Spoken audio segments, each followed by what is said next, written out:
Hello बच्चों, physics की class में आज हम पढ़ेंगे विमाओं का एक बहुत ही इम्पोर्टेंट कॉन्सेप्ट जिसे हम कहते हैं विमीय समांगता का सिद्धांत। विमीय समांगता का सिद्धांत बहुत ही इम्पोर्टेंट ये कॉन्सेप्ट है। विमीय समांगता का सिद्धांत देखिए क्या होता है। विमीय समांगता के सिद्धांत में हम देखेंगे।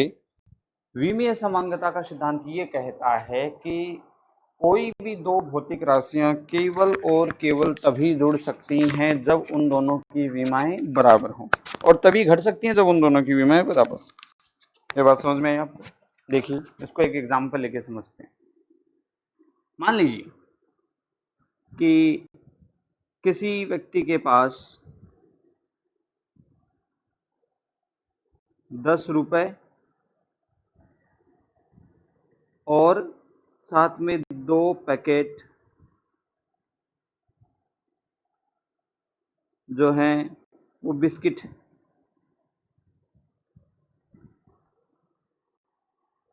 अब यदि हम ये मान लीजिए कि हम ये कह देते हैं कि 2 पैकेट बिस्किट जो इसके पास है उनके हर की कीमत जो है वो 5 रुपए हुई। 5 रुपए की कीमत का ये जो है वो बिस्किट का पैकेट है। यदि कोई इससे पूछे कि इसके पास कुल कितनी पूंजी है, कुल कितना है, सिर्फ इतना पूछे कि इसके पास कुल कितना है, तो यहाँ पे देखो कि ये जो इसके पास पहली राशि है उसकी यूनिट है रुपया, ठीक है, और जो दूसरी राशि है उसकी यूनिट है पैकेट। तो यहां पर कोई भी इन दोनों को जो है जोड़कर हमें कुल नहीं बता सकता। क्यों नहीं बता सकता? क्योंकि जो दो राशियां हमसे कुल के रूप में पूछी जा रही है उन दोनों की विमाएं बराबर नहीं है। एक की विमा है रुपया और एक की विमा है पैकेट, तो ये कभी आपस में जुड़ नहीं सकती। हाँ, इनको जोड़ने के लिए हमें करना क्या होता है, इनको जोड़ने के लिए हमें इन दोनों को एक ही राशि में जो है वो एक ही राशि में कन्वर्ट करना होता है, एक ही विमा में कन्वर्ट करना होता है, सॉरी। तो यहाँ पर कोई ये कहे कि इसके पास कुल जो है वो 10 रुपए तो इसके पास नगद हैं, 2 बिस्किट के पैकेट हैं, उसकी जो वैल्यू है वो 10 रुपए है, तो इसके पास टोटल 20 रुपए है। ऐसा इसलिए हो सकता है क्योंकि आपने जो दूसरी राशि ये थी उसको इसी यूनिट में कन्वर्ट कर लिया। या फिर कोई इसको कह सकता है कि पहले वाले जो 10 रुपए हैं उनसे 2 बिस्किट के पैकेट हो सकते हैं, तो दूसरे तो या तो ये कहे कि इसके पास 20 रुपए या इसके कहे कि इसके पास 4 बिस्किट के पैकेट हैं। इस रूप में ये दोनों जुड़ नहीं सकते। इसी को कहते हैं विमीय समांगता का सिद्धांत। ठीक है, तो चलिए विमीय समांगता के सिद्धांत की अपन बात करें।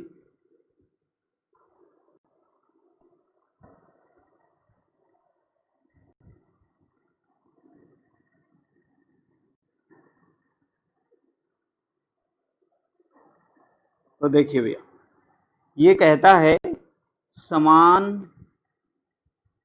विमा वाली राशियां ही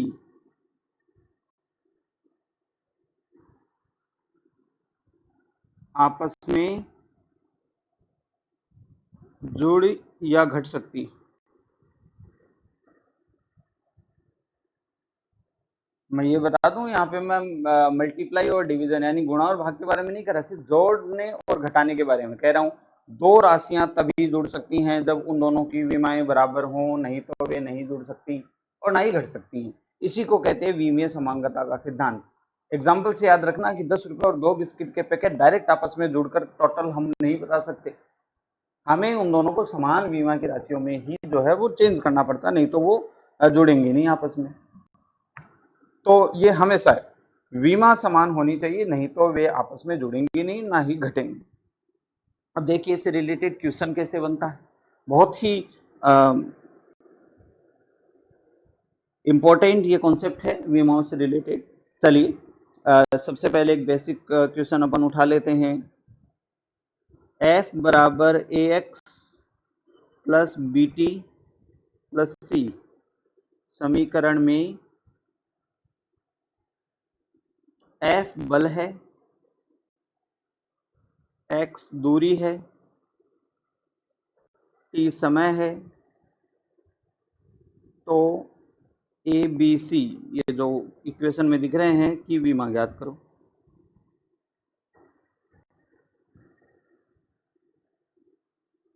देखिए भैया, इस क्वेश्चन को सोल्व करने के लिए हम लेके आते हैं इक्वेशन। हमारी जो है इक्वेशन है अपने पास f बराबर ax plus b t plus c. देखो सबसे पहले इसको ध्यान से देखना, ये पहली राशि है, ये दूसरी राशि है और ये तीसरी राशि है। ये तीनों राशियां आपस में जुड़ रही हैं। कौन सी? ax, bt और c, ये तीनों राशियां आपस में जुड़ रही हैं। इसका मतलब ये तीनों राशियों की विमा बराबर होनी चाहिए। ध्यान से समझना इस क्वेश्चन को, इन तीनों राशियों की विमा आपस में बराबर होनी चाहिए। क्लियर है, ये कंफर्म है। और किसके बराबर होनी चाहिए? बल के बराबर होनी चाहिए। भैया ये कैसे पता लगा कि ये बल के बराबर होनी चाहिए? तो इसको देखो, एग्जांपल को समझते हैं। मान लीजिए मैं आपसे कहता हूं कि 10 रुपए प्लस 10 रुपए प्लस 20 रुपए, इसका आंसर आएगा 40 रुपए। अब यहाँ पे देखो, इसकी विमा जो है वो रुपए है, इसकी विमा भी रुपए है, इसकी विमा भी रुपए है। तो ये तो पहला कॉन्सेप्ट जो हमने अभी विमीय समांगता के सिद्धांत में समझा था कि तीनों राशियां ये जुड़ रही हैं, तो तभी जुड़ रही हैं जब इनकी विमाएं बराबर हैं। सॉरी। तो विमाएं बराबर होने पे राशियां आपस में जुड़ रही हैं, और जो इनका आंसर आ रहा है उसकी विमा भी देखो रुपया ही है। समझ में आ रही बात? मान उसका कितना है वो अलग बात है, लेकिन बीमा जो उसकी यूनिट है वो रुपये आ रही है, ये कन्फर्म है। ठीक है, तो यहाँ पे देखो, ये पहली राशि, ये दूसरी राशि, ये तीसरी राशि, ये तीनों जुड़ रही हैं। इसका मतलब इन तीनों की विमाएं बराबर है। और किसके बराबर है? बल के बराबर है। क्यों भाई? क्योंकि इनका आंसर जुड़ के बल के बराबर आ रहा है, ऐसा आपने को क्वेश्चन में कहा हुआ है। तो ये तीनों बल रही होंगी तभी तो इसका आंसर बल आएगा। भाई रुपया रुपये में जुड़कर रुपया आ रहा है, तभी तो बल बल में जुड़कर बल आएगा। तो यहां से अपने को पता लगा कि भाई ax जो है वो भी कायदे से बल है, bt जो है वो भी बल होगा, और c जो है वो भी बल होगा। बोलो ये बात समझ में आई? दोबारा सुनिए, ax, bt और c तीनों राशियां आपस में जुड़ी हुई थी, तो ये कंफर्म था कि इनकी विमाएं बराबर होंगी, नहीं तो ये जुड़ ही नहीं सकती। किसके बराबर होंगी? ये सामने हमें बल दे रखा है, तो हम कहेंगे कि ये तीनों बल के बराबर होंगी। कैसे पता लगा? क्योंकि इन तीनों का आंसर बल आ रहा है, तो ये तीनों खुद बल रही होंगी, तभी तो बल में बल जुड़कर बल आएगा। जैसे रुपए में रुपया जुड़कर रुपया आता है, वैसे ही बल में बल जुड़कर बल आएगा। तो ये तीनों राशियां जो है वो वास्तव में बल हैं। इनके मान अलग हो सकते हैं, इनकी जो वैल्यू वगैरह अलग हो सकती है, लेकिन इनकी विमाएं जो है वो बल के बराबर होंगी, बल होंगी। तो यहाँ से अपने को ए की विमा कुछ इस तरह से बनेगी, बल बट्टा एक्स, बी की विमा कुछ इस तरह से बनेगी, बल बट्टा टी, और सी की विमा बल के बराबर है। अब इनकी विमाएं रखो और निकाल लो। तो ए की विमा अपने को क्या मिलेगी? m1 l1 t माइनस 2, ऊपर तो बल की विमा है, नीचे x है। x के बारे में क्वेश्चन में कहा हुआ है कि x जो है वो दूरी है, तो दूरी के लिए यहाँ विमा लगेगी l। इसी तरह से b की विमा बनेगी m1 l1 t माइनस 2 और डिवाइडेड में है टाइम, और c की विमा डायरेक्ट जो है वो बल के बराबर आ रही है m1 l1 t माइनस 2। तो यहाँ से भैया a की विमा ये अपन ने सोल्व कर ली, ये बन जाएगी बेटा m1 l0 t माइनस 2, और b की विमा जो हमारे पास आ रही है वो देखो t ऊपर जाके माइनस का बनेगा, तो ये कुछ इस तरह से सोल्व हो जाएगा m1 l1 t माइनस 3, और c जो है वो बल के बराबर की विमा को कैरी करता है, बल के बराबर इसकी विमा है। तो इस तरीके से हमें जो क्वेश्चन दिया हुआ है, जो उस तरह उसको हमने विमीय विधि की सहायता से ए की, बी की और सी की विमाएं जो है वो सोल्व की। यहां तक की बात आपको समझ में आई? चलिए, विमीय विधि को समझने के लिए हम एक आध क्वेश्चन और कर लेते हैं। ध्यान से देखिए,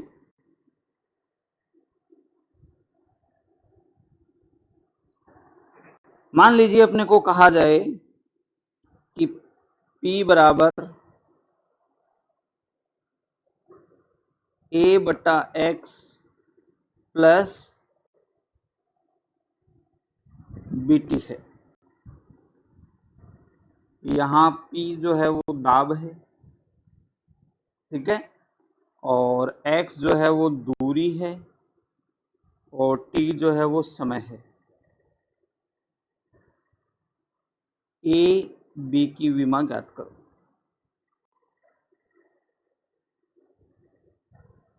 सेम क्वेश्चन है। तो विमीय समांगता के सिद्धांत के हिसाब से हम इसको सोल्व करें तो विमीय समांगता का सिद्धांत ये पहले ये कहता है कि ढूंढो कौन कौन सी चीजें आपस में जुड़ी हुई हैं। तो क्वेश्चन हमने सोल्व करने के लिए इक्वेशन को लिख लिया। इक्वेशन है P बराबर A बटा x प्लस बी टी। ठीक है, हम कह रहे हैं कि ये देखो ये पहली राशि है, ये दूसरी राशि है, ये आपस में जुड़ी हुई है। इसका मतलब इन दोनों की विमाएं बराबर होंगी। और किसके बराबर होंगी? सामने कौन है? सामने है दाब। तो ये वाली राशि भी दाब रही होगी, ये वाली भी राशि दाब रही होगी, तभी तो दाब में दाब जुड़कर आंसर दाब आएगा। ऐसा ही तो बनेगा। ये पहली राशि भी दाब है, दूसरी राशि भी दाब है, तीसरी राशि जो इसका आंसर आ रहा है वो भी दाब है। तो दाब प्लस दाब बराबर दाब। वैल्यू अलग हो सकती है, मात्रक एक ही होगा, विमा एक ही होगी। तो हम कहेंगे कि भैया a बटा x भी दाब होगा और bt भी दाब होगा। अब आपको दाब की विमा यदि पता है तो अच्छी बात है, नहीं तो मैं आपको रिमाइंड करवा दूं कि दाब जो होता है वो होता है बल बटा क्षेत्रफल। तो बल होता है m1 L1 T माइनस 2 और क्षेत्रफल होता है L2। तो दाब की विमा यहाँ से बनेगी m1 L minus 1 T minus 2। ठीक है, चलिए तो यहाँ से अपने को A की विमा चाहिए तो A की विमा px से बनेगी और B की विमा चाहिए वो p अपॉन t से बनेगी। विमाएं रख दो, सोल्व हो जाएगा। तो A की विमा अपने को मिलेगी m1 L minus 1 T minus 2 और मल्टीप्लाई में x के बारे में इसने कह रखा है दूरी है, तो A की विमा ये फाइनल बन जाएगी अपने पास m1 L0 T माइनस 2। और इसी तरीके से B वाला सोल्व करें तो B की विमा जो है वो ऊपर तो m1 L minus 1 T minus 2 divided by T time ये है, तो B की विमा कुछ यूं बनेगी m1 L minus 1 T minus 3। तो ये B की विमा हो गई और ये हमारे पास A की विमा हो। समझ में आई बात यहाँ तक? तो ये विमीय समांगता के सिद्धांत से अपन इसको क्वेश्चन को सोल्व कर रहे हैं। ये विमीय समांगता का सिद्धांत क्लियर है। चलिए इसमें और क्वेश्चन करते हैं। इस कॉन्सेप्ट को एकदम क्लियर कर लो, ये कॉन्सेप्ट कंपटीशन के हिसाब से बहुत इंपॉर्टेंट है। ठीक है, तो हमने दो एग्जांपल्स विमीय समांगता के सिद्धांत के किए हैं। चलिए हम तीसरा क्वेश्चन इसमें करते हैं।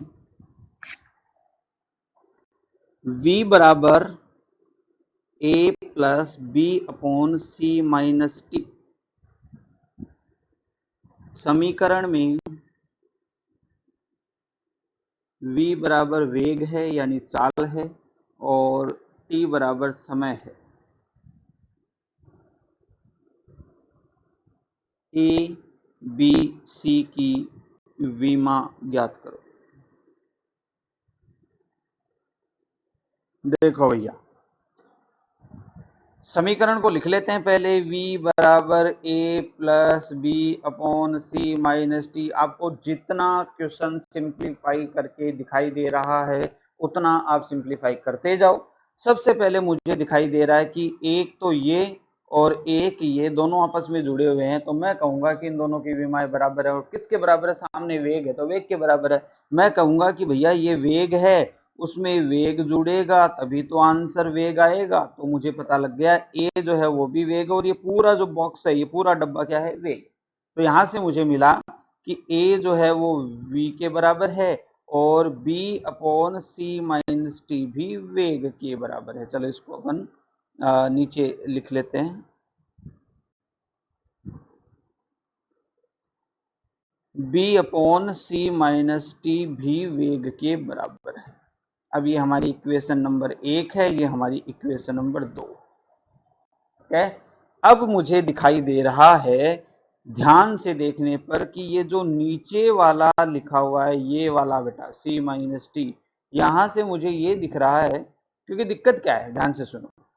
मैथमेटिक्स ये कहती है कि आपको जितनी चीजें निकालनी है उतनी ही आपके पास इक्वेशन होनी चाहिए। हमारे पास यहाँ 3 चीजें हैं एबीसी, हमारे पास 3 इक्वेशन होनी चाहिए। 2 तो बन गई, पहले वाले से ए निकल जाएगा, क्लियर है, उसमें तो कोई दिक्कत नहीं। चलो इसको अपन कंप्लीट कर देते हैं। इससे जो है वो ए निकल जाएगा, तो ए की विमा जो अपने पास बनेगी इसको आगे बढ़ा देते हैं, तो ये बनेगी वेग के बराबर, और वेग की विमा मैं पीछे से उठाता हूँ, हमने बहुत बार काम में ली है, L1t-1। तो ए की विमा हमने सोल्व कर ली, ठीक है। लेकिन अब नीचे आए तो इसमें बी और सी दोनों हैं, तो यहां मैंने ध्यान से देखा तो सी में से टी घटा हुआ है, सी में से टाइम घटा हुआ है। इसका मतलब ये हुआ कि सी जो है वो कंफर्म समय रहा होगा, तभी उसमें टाइम घट सकता है। बात समझ में आ रही मेरी? सी माइनस टी लिखा हुआ है, इसका मतलब सी में से टाइम घटा हुआ है। ऐसा केवल तभी हो सकता है जब सी खुद समय रहा हो। तो हमें सी के बारे में इंफॉर्मेशन मिल गई कि सी जो है वो क्या रहना है, सी जो है वो समय है, तो सी समय है, तो इसकी विमा अपने को मिल जाएगी टी। ये हमारे पास दूसरा सॉल्यूशन। अब तीसरा सॉल्यूशन हम इक्वेशन 2 से सोल्व करते हैं। इक्वेशन 2 से, इक्वेशन 2 में जो है वो अपने पास क्या है भैया, b upon C minus T बराबर v। अब ध्यान से देखो, ये b है, ये c माइनस टी है। c माइनस टी का जो कुछ भी मतलब है, इसका जो कुछ भी मान आएगा, ठीक है, उसका आंसर सम आएगा। देखो ये कुछ ऐसा है जैसे मैं आपसे कह दूं कि 10 सेकेंड माइनस 5 सेकेंड, तो इसका आंसर 5 सेकेंड आएगा ना। इसका आंसर कितना आएगा अपने पास, 5 सेकेंड आएगा। मतलब ये c की तरह मान लो, ये t की तरह मान लो, तो c माइनस टी का आंसर जो आ रहा है वो सेकेंड में आ रहा है, मान से अपने को कोई मतलब नहीं। समझ में आ रही बात?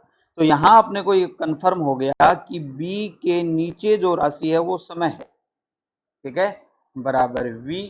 तो b बराबर यहाँ पे आपको मिलेगा v इंटू टी। अब इसकी विमा निकाल लो, इसकी विमा निकाली तो L1t-1 मल्टीप्लाइड बाई टी।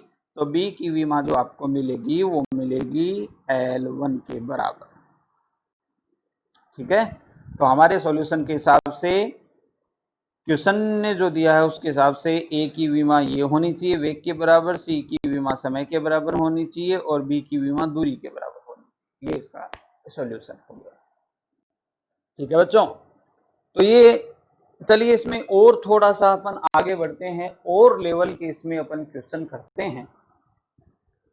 तो यहाँ पर एक थोड़ा सा ट्रिकी, थोड़ा सा माइंड को घुमाने वाला अपन क्वेश्चन जो करते हैं, ज्यादा हार्ड नहीं है बिल्कुल भी। ये इसमें आपको दिक्कत लेने वाली कोई ये ऐसी कोई बात नहीं है, घबराने की कोई जरूरत नहीं है, ये हार्ड नहीं है। हाँ, प्रैक्टिस की जरूरत है, जैसे जैसे आप प्रैक्टिस करते जाएंगे ये चीज आपको आती जाएगी। सिंपल सा कॉन्सेप्ट है आज की क्लास का, समान विमा की राशियां ही आपस में जुड़ेंगी, समान विमा की राशियां ही आपस में घटेंगी, ये समांगता का सिद्धांत है। और जुड़कर घटकर जो उनका आंसर आ रहा है ना सामने वाला, वो भी उनके बराबर ही होगा, रुपए प्लस रुपए बराबर रुपए, ठीक है। चलिए नेक्स्ट अपन क्वेश्चन इसमें करते हैं बच्चा। y बराबर a साइन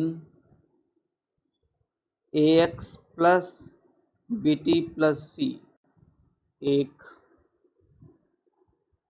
तरंग का समीकरण है।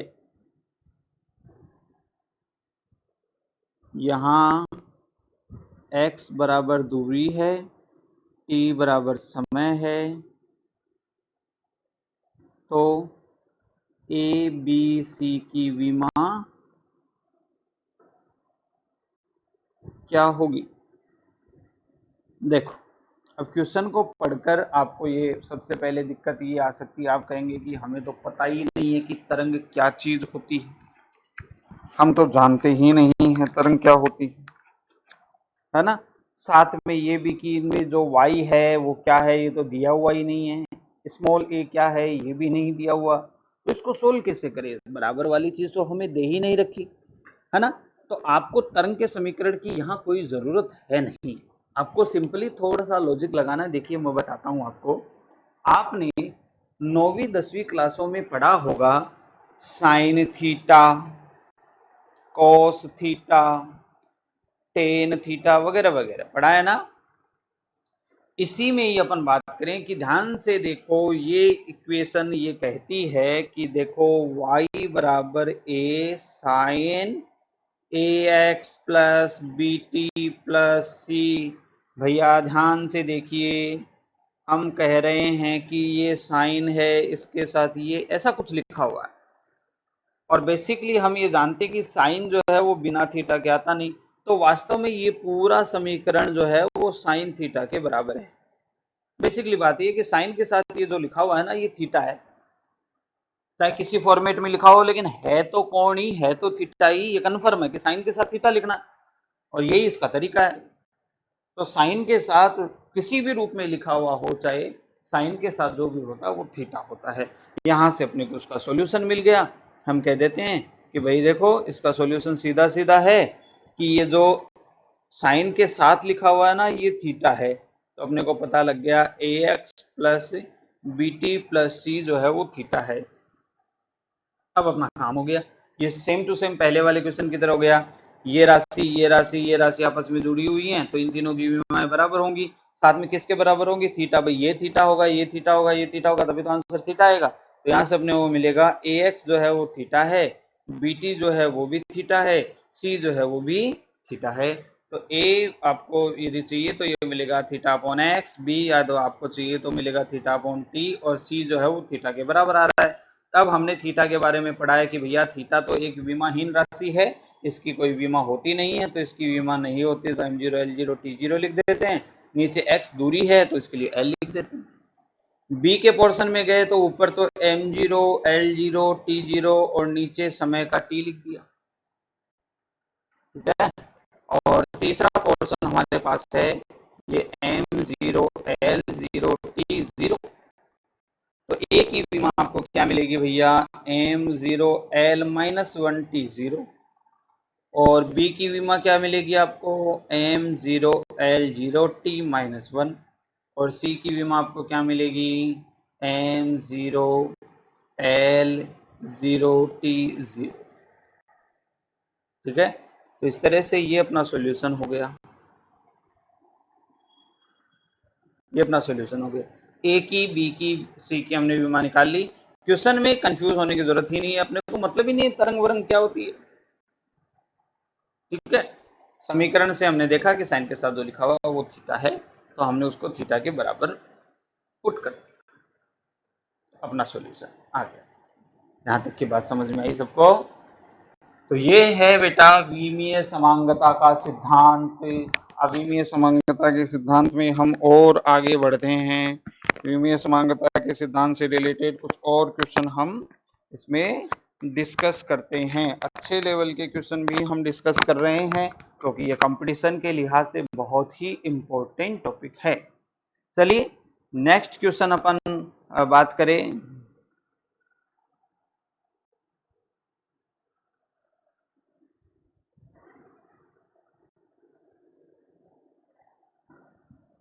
P plus a upon V square v minus B बराबर nRT।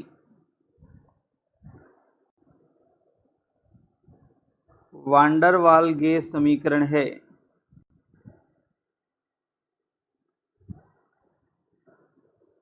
यहाँ P जो है वो दाब है, V जो है वो आयतन है,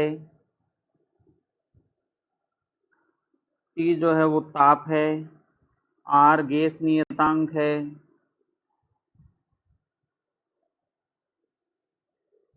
N मोल की संख्या है,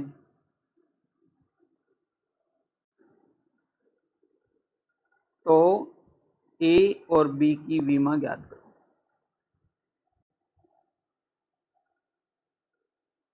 देखो भैया, बड़ा क्वेश्चन देख के, नई नई चीजें देख के कि केस नियतांक, मोल की संख्या, ये वो लंबा चौड़ा समीकरण है, इससे आपको डरने की जरूरत नहीं है, ये बहुत आसानी से सोल्व होती है। विमीय समांगता के सिद्धांत में कितनी भी बड़ी आपकी इक्वेशन दे दो, बहुत आसानी से सोल्व होती है, उससे डरने की जरूरत नहीं है।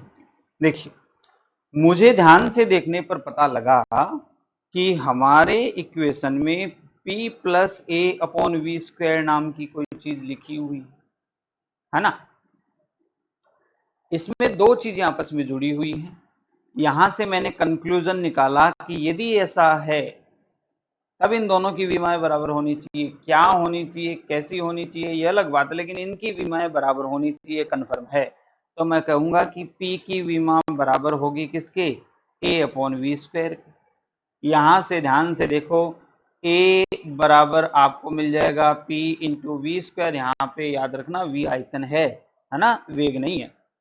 तो अब आपको A की विमा यदि निकालनी है तो आप P और V की विमाएं निकाल के रख दो। तो अभी हमने P की विमा निकाली थी, P की विमा बनेगी m1L-1T-2, ये P की विमा है। और आयतन की विमा भैया होती है L3, हमने इसको सोल्व किया और इसका स्क्वायर आपके पास है ही। तो A की विमा आपको कुछ यूं मिलेगी, m1L-1T-2, और साथ में यहाँ पे आ जाएगा बच्चों L6, घात की घात गुणा हो जाएगी। तो ये A की विमा आपको क्या मिलेगी, A की विमा आपके पास हो जाएगी m1L5T-2, ये आपके इक्वेशन में A है। तो ये देखो, ये R वगैरह अभी तक तो अपने काम आए नहीं है। आगे इसी तरह से अपन बढ़े हैं। तो दूसरा जब मैंने नोटिस किया तो ये देखो V माइनस बी, यानी V में से B घटा हुआ है। ऐसा भी तभी हो सकता है जब इन दोनों की विमाएं बराबर हों। तो सामने वाले से अपने को कोई मतलब ही नहीं है एनआरटी वगैरह क्या है।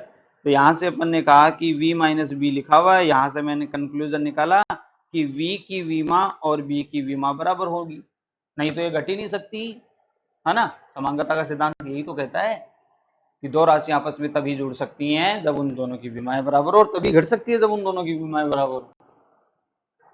तो यहाँ से अपने को B की विमा V के बराबर मिली, तो V की विमा अभी हमने लिखी थी L3, तो ये B की विमा किसके बराबर हो गई, L3 के बराबर होगी।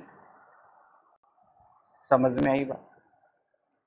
तो ये है बेटा विमीय समांगता के सिद्धांत से रिलेटेड हमने कुछ क्वेश्चन किए हैं इसमें। तो ये सारे क्वेश्चन जो हैं वो देखिए, यहाँ पर पहला क्वेश्चन हमने किया था f बराबर ax plus b t plus c. उसके बाद हमने ये उसी तरीके से दूसरा क्वेश्चन किया था। फिर ये तीसरा क्वेश्चन हमारे पास, इसमें हमने माइनस वाला कॉन्सेप्ट और ऐड किया था c माइनस टी। फिर हमने थोड़ा सा क्वेश्चन का लेवल बढ़ाया, समीकरण को शामिल किया, तरंग के समीकरण को। और फिर पांचवा क्वेश्चन हमने किया है, वो किया है वान डर वाल्स समीकरण। अब ये वान डर वाल्स समीकरण क्या होती है, ये यहाँ पर इसका इम्पोर्टेंस नहीं है। और हमने इस इक्वेशन में काम आने वाले A और B की विमाएं जो हैं वो सॉल्व की हैं। तो ये विमीय समांगता का सिद्धांत हुआ, इसको हम कहते हैं विमीय समांगता का सिद्धांत। बात समझ में आई बेटा। तो इसको ध्यान से देखिए। अब अपन इसमें और भी क्वेश्चन हैं आपके, यदि टेक्स्ट बुक में जो है वो आपको मिले तो आप उनको निकालने का प्रयास कीजिए। कोई डाउट हो तो उस डाउट को हम जो है वो डिस्कस करके सॉल्व कर लेंगे। आज की क्लास में हम इतना ही पढ़ेंगे। इनको बार बार प्रैक्टिस कीजिए, ठीक से इसको समझिए।